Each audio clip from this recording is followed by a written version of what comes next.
It's all changed at United with Ineos, and it is upsetting a lot of fans. We talked earlier on in the day about what this means going forward for Manchester United. With them 5 rules that we talked about that Sir Jim wants to implement, the cut-off with the age limit, certain players, no Galacticos, and then you get news from the media saying that João Felix is going to be swapped with Mason Greenwood by Atleti, and we're going to get Felix in. This apparently is now not going to happen at Manchester United. It's more an emphasis on not spending money and bringing in the youth and bringing through the youth. Now, before, people would have thought, you know what, that's not a bad idea, that's okay. But it also makes people think that Ineos are not going to spend money. Ineos are in it just to make a little bit more money. Is it all about the football like Ineos said? With that, Branthwaite and Elise, TalkSport are saying that Manchester United are confident of getting them. Contradiction central right now amongst the media. We're going to go through the stories, we're going to go through the headlines. A big change in the League Cup and the format of that as well, and how that's going to help Manchester United. And that result against Manchester City actually really helping Manchester United with the League Cup fixture congestion as well. Because let's not forget, not only does the format change in the Champions League, it also changes in the Europa League. So we do pass off this dual ownership issue on Monday, which we're expecting to with Sir Jim Ratcliffe and Ineos, trying to confirm and convince UEFA even. Jesus Christ, how many Europa and UEFAs can I get mixed up in one sentence? Then Manchester United are going to have extra games. So there is a new rule coming in the League Cup as well. Make sure you give the video a like. We're live from the Dominican, obviously bringing you guys the content still daily. I'm making sure that we've got everything covered, even while we're having a bit of a break. I am glad to get inside, to be honest, because it is rather hot out there. And yeah, I do apologise if it is lashing down where you are right now. The weather out here is glorious, to say the least. But yeah, enjoying the break, but still covering the news, as you guys know. And there is always a lot of Manchester United news around this time of year. We're all waiting for what's to come probably next week with the announcement of Ten Hag and what's happening management-wise. But obviously we can talk about what's happening with players, and that's important for Manchester United. Now, the story came out earlier on that Manchester United, obviously in trying to deal with the Mason Greenwood situation. We talked yesterday about the problem that Mason Greenwood not getting a deal done for Manchester United brings to the summer, i.e. if no one wants him or we can't loan him back out again because it doesn't seem like we can sell him, then we've got him in our squad and he's probably going on pre-season whether we like it or not. Can we isolate another player after he's played a full season and is just serving his time pretty much right now? Can we not play Mason Greenwood if he is in our squad, that being if we can't sell him on? Now, there was then a report come out from John Cross from Star which said that Manchester United and Atleti will be looking to do a swap deal for João Felix. When you listen to everything that has been said and the reports coming out from Mike McGrath as well, and how Manchester United are going to move forward, then that's complete and utter garbage. There is not a chance in hell that Felix is going to be swapped, or any swap deal for Mason Greenwood. That is not going to happen, I don't think. I don't think Ineos would want a player like João Felix. I'm not saying that João Felix hasn't got qualities, but he's turning into a bit of a journeyman and he is a bit of a worry. These are the deals that, according to most of the media right now, that are not going to happen. The Galacticos and the era of Manchester United taking the biggest players on the planet to the football club. Now, we could do that before because we had a settled ship. Right now, all we're doing is buying anyone short term to think we can get a quick fix. That's what Manchester United's strategy has been over the last 10 years. Now, Felix, still young enough, quality player, has got a lot of qualities, lots of different things he can bring to Manchester United. I would love him at the football club for his quality and what, like I said, what he brings. But I'm just going to be realistic and say that this is not going to happen. It's never going to happen in a million years because of what's happening at the football club right now. What will his wages be? What will his wage demands be? I understand the connection with the Portuguese players that we've already got and everything like that, but still, be realistic.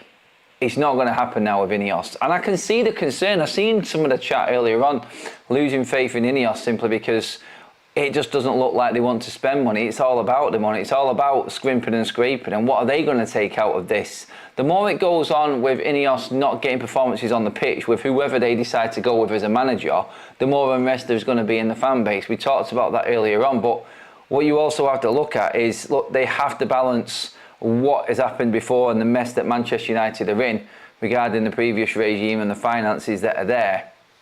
have this fan base got patience? I've been saying it forever and a day. I'm not going to use the Ineos situation just to back my argument up like some would to say keep Ten Hag. It's Ineos against Ten Hag. Look, they're running a football club. We're all going to have opinions. We're all going to have concerns about what is going to happen with Ineos, how they're looking at it, have they got the club's best interest at heart? Until this summer transfer window is over, I don't think we can properly judge them. We can voice our concerns and look at what's been done so far and what's happening right now and go, I am a little bit worried. Yes, I think there's an element of that with all of us and what we're watching with what's going on right now. The uncertainty of the manager, no sign of any conviction in terms of bringing any players in just yet. What is our style of play? Have we got the full structure in place just yet? No, because Barada is in the middle of July, and obviously Dan Ashworth still not negotiated his arbitration. So I can feel the concerns for the fan base. I can. 5 memberships donated by London. Thank you so much, my man. Really appreciate that. They have gone to GR8, William, Mark C, Stuart Lannett and Colin Nicholson. Thank you very much. And Alex has just had a donated membership to him from Tom as well. Thank you very much, guys. Legends for donating them. Please give the video a like, guys, and make sure you're subscribing to the channel. Guys, talk to me about Felix. I mean, Felix, is he a player that you would want at Manchester United? Who comes out? Where does he play? What's his best position? Is it like what I think is complete and utter garbage? A story made up with 2 players that both clubs want to probably get rid of, and I've been loaning out several times recently, and they put it together and tried to make a story about Manchester United. That is exactly what that is, in my opinion. You tell me if it's any different, or if you think there's any legs in this sort of deal, because I'm reading the other stories that are coming out and they look a bit more realistic to me, and that being the likes of Man United looking into Collier and Amas, the youth players, and they're seen by the football club as first team players. They're going to be integrated into the first team squad through pre-season. Apparently we're going to see how they do and how they cope with the pre-season tour and playing amongst the first team, how they are around the first team players. I mean, they have been sort of mingling with the first team in match day squads in the league quite a bit recently. Both players, especially them 2 that we just mentioned, have been brought through. Not got game time. Obviously, there's been other players in front of them, but this could be a case now when Ineos and what they're planning, if they get what they want and get certain players in, certain players out, we could now be seeing the likes of Collier, Amas sat on the bench for Manchester United, but actually getting game time because other players have been let go, like the Lindelofs, like the Donny van der Beeks, like the other sort of fringe players around Manchester United. So I think if you're a youth player, you're looking at this right now at Manchester United and going, this is actually a very interesting time to be a Manchester United youth team player. You're looking at, and the opportunities are going to be there, I feel, for all academy players going into this next season. We have got a good crop coming through. Ineos will have to nurture this crop of players very, very well, because we've seen the demise of good academy players before at this football club. I've talked about it a lot of other people have talked about it. Manchester United's new structure now, I feel, with Wilcox coming in, will help these young players come through, but they have to be treated right. They have to be looked after well. We talked earlier on today, Wilcox has already brought up the issue of youth players being overplayed because of the injury situation at Manchester United. Now, when these players come through, they're going to be younger or even on the same level as what Kobbie Mainoo is, like 18. These are not under 21 players. These are actually under 18 players that are coming through as well right now.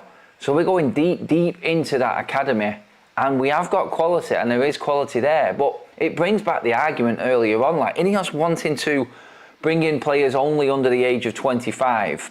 We need experience.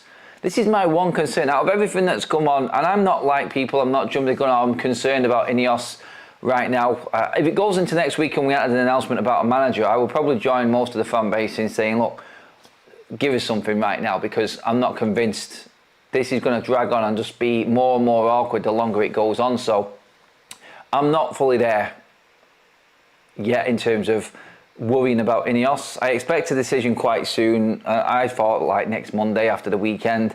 Give respect to Ten Hag, at least he's had a week off and all before anything happens. But I do believe that the youth players are going to get a chance in pre-season. We're going to see, there was a great picture up before which had Dalot, Ahmad, Kobbie Mainoo, Hoyland and Garnacho on it, like 5 players there that I think most Manchester United fans would be happy to see in that first team right now. That's 5 players.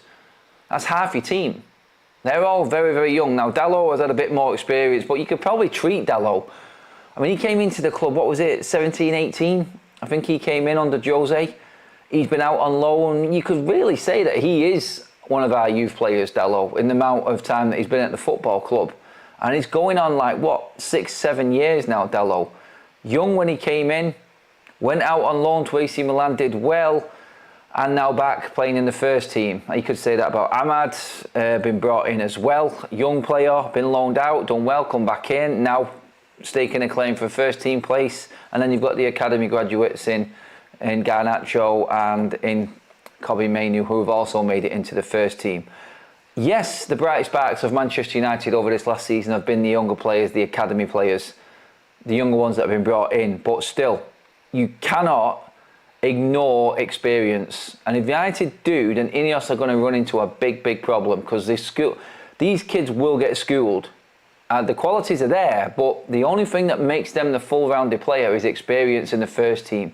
And experienced players being in that first team are only going to help these academy players. Now, I know what you're thinking, Adam, but one of them so-called experienced players is Marcus Rashford, so how are they going to learn off him? Well, that there again is why Ineos need to make some ballsy calls this summer, because that is where these younger players have really shone and have shown how good they are, because they have come through in the midst of an absolute avalanche of shit in the first team players and their overall output for this football club this season.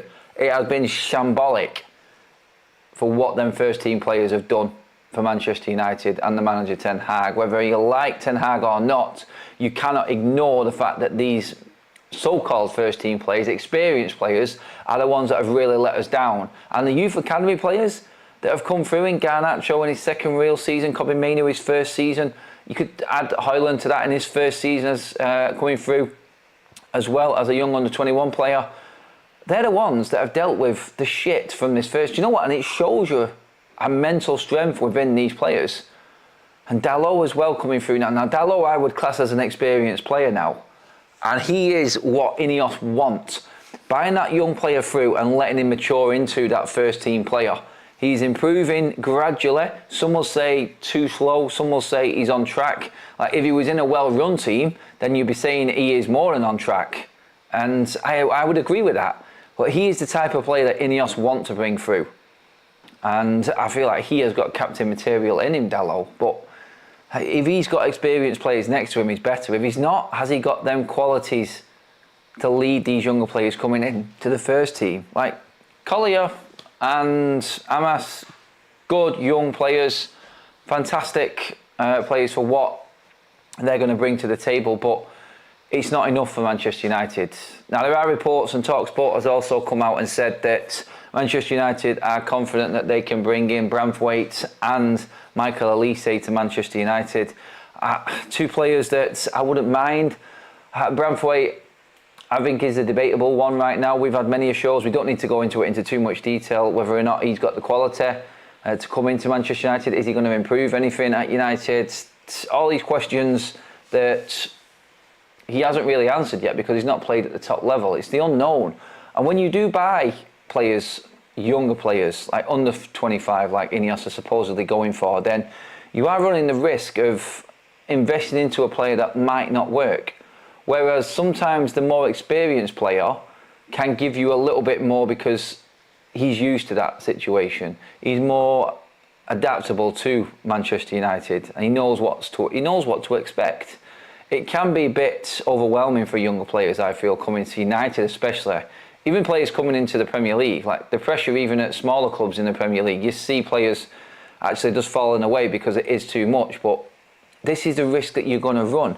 I just feel like Branthwaite, yes, Elise, understandable because they've played in the Premier League. I think they've got a bit of a head up against anyone coming in from abroad, but we cannot just go with players from England that we know have played in the Premier League and are probably better suited to it. We have to be researching elsewhere. We have to be scouting far and wide to make sure that we get the right type of player. Anselminho, the player from Boca Juniors, the young defender there, players like this, just bringing them players in and then maybe loaning them back out on doing things like this at a cheap price is probably the right way to go forward. But to find recognised players to fit into Manchester United to take us forward now, under the age of 25, that is a tough ask. It really is. I don't think we're going to be able to... I'm not saying we're not going to progress. I think I'm excited to see what happens, but you have got, as a United fan, you've got that element of doubt. A young player coming in to a team which is having to deal with cup finals every single week, then... yeah. Do you know what I mean? It's a pressure situation. You don't know how they're going to react. And you could invest all of this money into younger players. You could invest it all in, have not much left, and there's no guarantee. There's no guarantee in any transfer, obviously, but you know what I mean by that more experienced player coming into United and what he can bring over what a younger player is. Balance it out. Couple of younger players, couple of older players. It cannot just be cut off, I don't think. The more I thought about what we were talking about this morning, them so-called 5 new rules for a United manager, and having to buy players or bring players in under the age of 25, it needs to be a bit higher for me. I think it does. Adam, do you know what happened to Bennett? He was expected to be in the team at the start of the year but got injured. Yeah, he went out to Stockport, had a good season, came back. I think he is back with Manchester United now. I think his contract is running out soon as well, so hopefully he can get back into pre-season. I think he was due to go out on pre-season last year but got injured before it, therefore not able to go and impress. But he did have a couple of games in that weird sort of after the World Cup Spanish tour that Manchester United did. Can you remember that when we had a few players? I think we went out and played, I'm sure we went out and played Betis or someone like that. I can't remember which Spanish team it was, but we did like sort of like a, after the World Cup, like a little pre-season tour. A mid-pre-season tour, I think it was, and he was playing a few games then, but he's still not had a real chance. So in terms of that, that's where I think Bennett is right now. Hopefully he gets an opportunity this pre-season as well. Don't pay more than 40 million for Branthwaite and keep increase his wages slightly more than Everton. I think with the way that Ineos are going, I mean, I can understand people's concerns, but does it not give you more confidence that we're not going to throw wages at players? Does it not give you a little bit more confidence that we are going to be running a little bit more of a tighter ship that way? Because all we've done is moan about overpaid players. And now Ineos are coming in and they're looking to change that. Whether or not you like it or not in terms of what we're going to bring in and not going to spend much. And like, why are Ineos not spending much? Is it because they're in bed with the Glazers and all of them concerns and they're trying to save money and make more? I don't go with that thought personally. I will be, like I said, concerned if we're not getting news regarding Ten Hag by next week. I think you'll be looking at Ineos there, struggling, I think. And then that's been my first worrying signs. I really do think we need to have this situation sorted now. Flash Talks with the Super Chat. Cheers. How is the small feet of yours doing at the Sands? That would be from the post earlier on. They were not my feet. You can guess whose they were just off that. He's all right in his head. To be fair, remember, other people's conversations again. I need to be careful when I read them out. It does me, Adam. I'm going to hope and wait and see, says Gray. Get that, mates. Anthony says, and why aren't we hijacking the tossing deal? He will cost us nothing and replace Lindelof while Antonio Silva or Todibo or 40 million Branthwaite replaces Varane. This is what we hope. But we're not playing FIFA. We can see opportunities there. Hopefully Ineos can see them as well. But they will have a model that they want to stick to. And even if a player fits into it, they will look at everything. Is he the best of that so-called short list of 3 for that position that the new manager or Ten Hag wants? That's what we have to look at. They will look into everything. And I think it's not just a case of what the cost is going to be. They will set the maximum price. We said this earlier on. They'll bring the 3 players to the table that the manager wants, and they will pick from there. I mean, tossing Adebayo does fit that category of cheap, affordable, experienced, but then again, he's 26. So straight away, does that cancel him out because he's 26? He's not under 25? Maybe it does.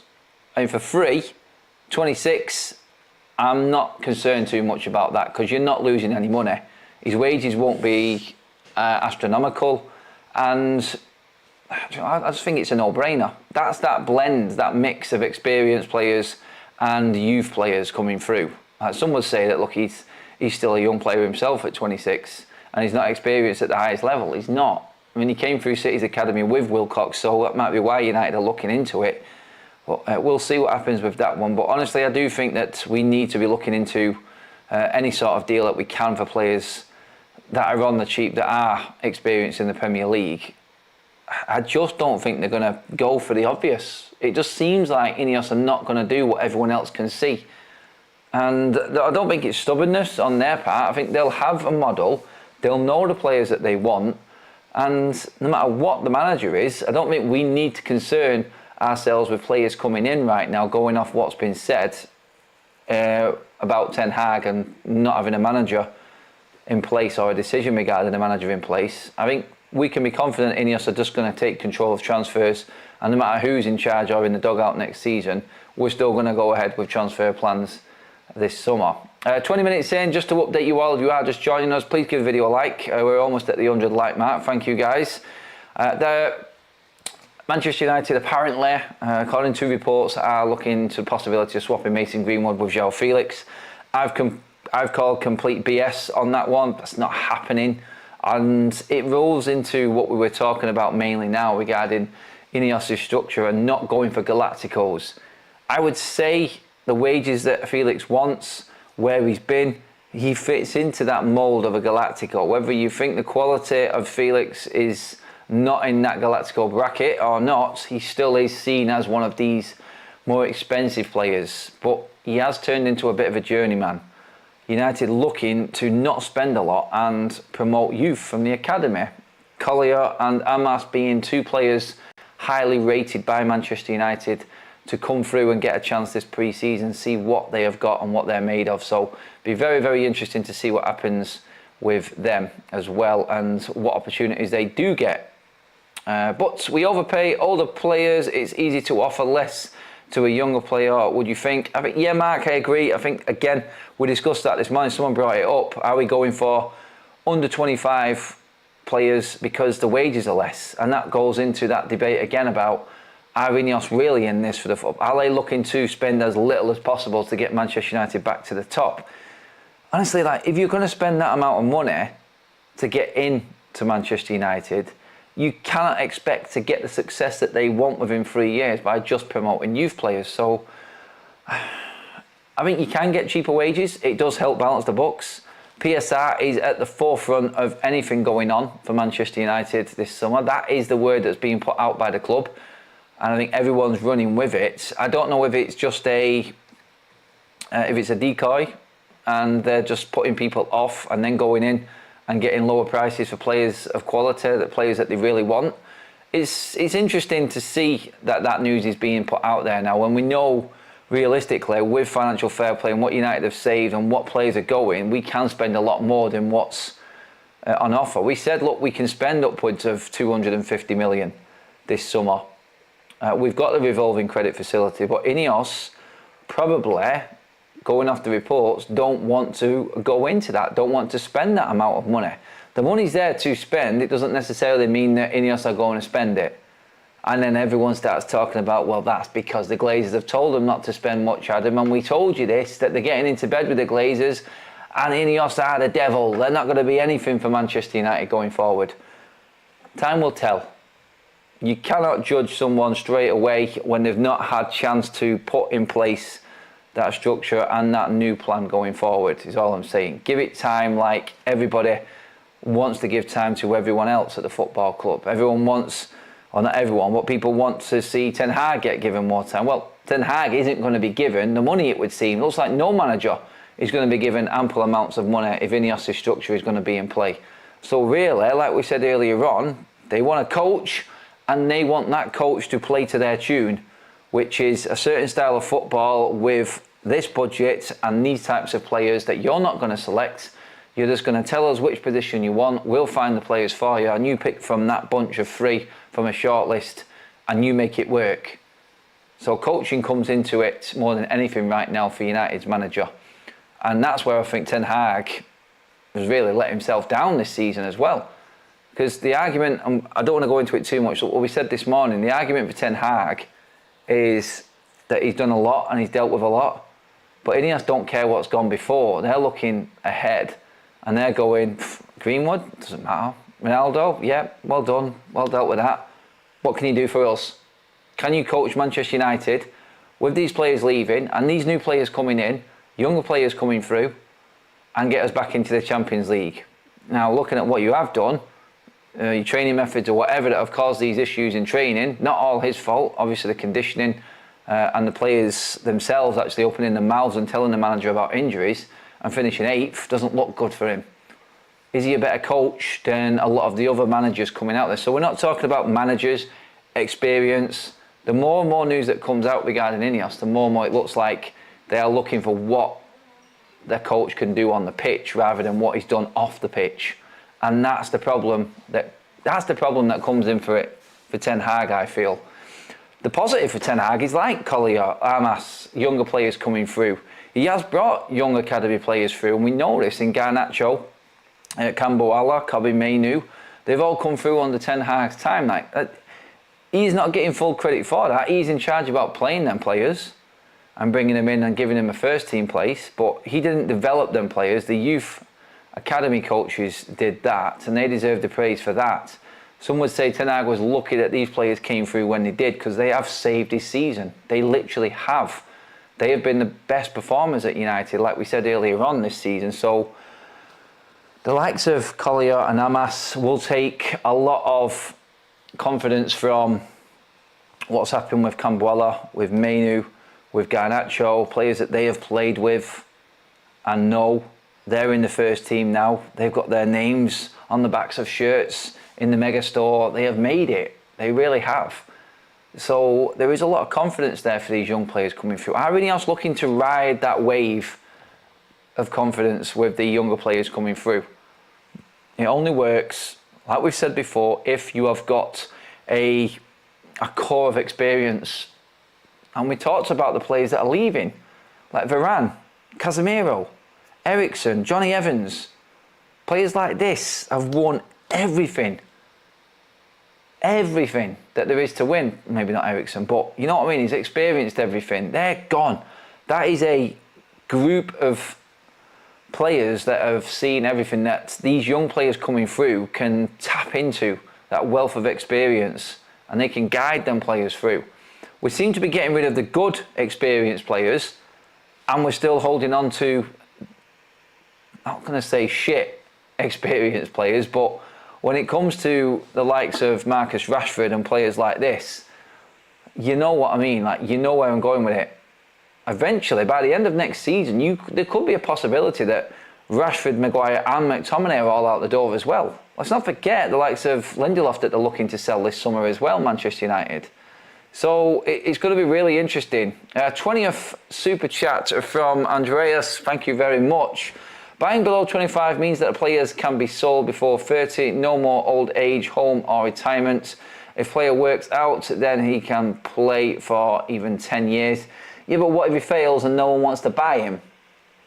Andreas, we talked about that this morning regarding the sell-on factor. We know this, low wages, sell-on factor, you've got the guarantee that you might be able to make money out of them. Manchester United are not looking to sell these players straight away. They're looking to buy players that are going to take United to that next level. If they turn out to not make it and then we can sell them on, even if these players do make it and help United get back up there, this new structure will be in place to try and move them players on at the right time to make money as well. I keep saying it, if United were running well, Bruno Fernandes would be sold this summer by someone like Barada and the way he works. 29, 2 years left on his deal, has got a decent bid probably on the table because he's at that age, his injury record and everything like that. Bruno fetches a decent wad if they want to sell him. So they will look at that in the future. Bruno won't be sold this summer, guaranteed he won't. I think he'll see out his contract fully and then maybe move for free. I just don't see, I mean, maybe next season they will think to sell him at cheap because he's got 1 year left. If they give him a new deal, it's going to be really interesting to see what is involved in that deal. He could be the one, he could be the key, Bruno Fernandes, to knowing exactly how Ineos are going to treat players going forward. Are they going to look at Bruno and reward him for his performances on the pitch? Are they going to look into detail about Bruno Fernandes and what some players look like they cannot work with Bruno Fernandes and the issues they have got with him, like the petulance, the inconsistent form against the bigger teams and stuff like that? Is he just a stat merchant, like a lot of people say? I think Bruno is a lot more than that. And it's up to Ineos now. So the interesting one to watch will be him, I think, going into next season, what Ineos do. Because that's a player that has performed for United over the years. Every year he's been here, he's performed, in my opinion. I know if you disagree, but he isn't in that category of players that Ineos really want to move on. I don't feel. They would if the right bid came in, but I don't think they're going to be able to replace him straight away. And that's what all of this transfer window is going to be about. It's like, yeah, players out, but are the players coming in of the right calibre? Can we expect them to be younger players coming through that can handle what Manchester United are all about? There's a lot of questions that, as long as this transfer window moves on day by day, the anxiety, the worry, the concern of what is going on at the football club starts to grow and grow and grow. And Ineos should be aware of this. I think they will. I can still see the comments coming through in the live section now, and there are a lot of you that are starting to lose a little bit of faith in Ineos already before it's even started. Kaz is bringing me a beer. It's not bad working away, is it? There we go. The local brew here in the Dominican, Presidente, is that how you call it? Presidente? I think that's what it is, yeah. Cheers, everyone. Ah, lovely. That's what it's all about. Sorry about that if you're working and I'm just rubbing it in a little bit there. No way Bruno operates and the build of him. Sorry, he's got a few years in him yet. Could see him easily competing at the highest, well, into his 30s. I want him kept. I got no issue with that, Ian. It's a fair comment. I understand it completely. Bruno leaving will help some of the players will be able to get more of the ball and be given more responsibility. See, this is the thing that we're talking about it, but yes, it is all-inclusive, Santa. We're talking about it, so you know that Ineos are going to be talking about it as well. It's natural, isn't it, to do this? Like, they have to look at absolutely everything for Manchester United. They need to look into every single nut and cranny regarding every player, and this is what Man United have not done before. This is why we need to give Ineos time. Not go right in for the throats because something hasn't happened yet. I understand everyone being concerned and things like that. That's understandable because it's new and we don't know what's coming. Right, beforehand, and I said earlier on, you've got these idiots talking about Ineos being not experienced enough. The problem is Ineos, it's not Ten Hag. All of these people talking about Ten Hag and what he's having to put up with Ineos now and the disrespect to him.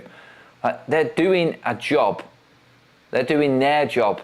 Ten Hag did his to a certain level. Now let Ineos do theirs. The only reason Ten Hag is still here is because of Ineos. The Glazers would have sacked him because he didn't get Champions League. So idiots that are saying that the disrespect that they're showing Ten Hag and what he's had to put up with, oh, shut up. Shut up bitching about it. Yeah, Ten Hag's still got a job right now, and that's because Ineos are doing the process properly. That's how I see it anyway. Yeah, like I said, everyone looks at it differently and everyone voices their concerns continuously about Manchester United and the way it's run and what's happening every single summer. But he still has a job right now. So what are you moaning about? You know that he would have been gone if it was just the Glazers and Ineos weren't here. So maybe we've got a structure and an ownership model in place right now which is doing things properly. They're looking through everything, not just what Manchester United have earned from last season and what we're going to lose financially. Did you not want this? Were you not crying out for a proper structure to come in? Were you not part of this fan base that wanted change? It's here. And now things are not being done this way. Everyone's turning against them regarding Ineos. Regarding Ten Hag and things like that. So just get a grip. I mean, seriously, just give them the time. Like, yeah, if it goes into next week, by all means, go Hail Mary. I'll be worried myself, like I've said, but yeah, I mean, transfers and what's going to happen, it's all new. It's all new. We're not going to give them a free ride because it's the first summer. I'm not saying that, but we have to be realistic in what we expect to happen this summer as well. And I'm sure after June 1st, which is this Saturday, just happens to be the Champions League final, and players' contracts all complete, and Ten Hag's completed his 2 years and things like this, then things will start happening. June is the month when you start to hear more in detail about what is going to happen with the club, with players' situations. It happens at every single club, so let's just give it till then and see what it's all about, is what I'm saying. Other news was that the League Cup is changing its format. Now, obviously, the Champions League, there's more games, but what many people haven't realised is, yeah, the Champions League is changing its format, but so too is the Europa League as well. So, extra 2 games for Manchester United already. I mean, the Glazers and Ineos will be chuffed with that. But what is also happening is the League Cup, again, and this is why I think the League Cup just needs to finish, personally. I understand the lower clubs coming in and things like that, and it's great for them, but it's too many games.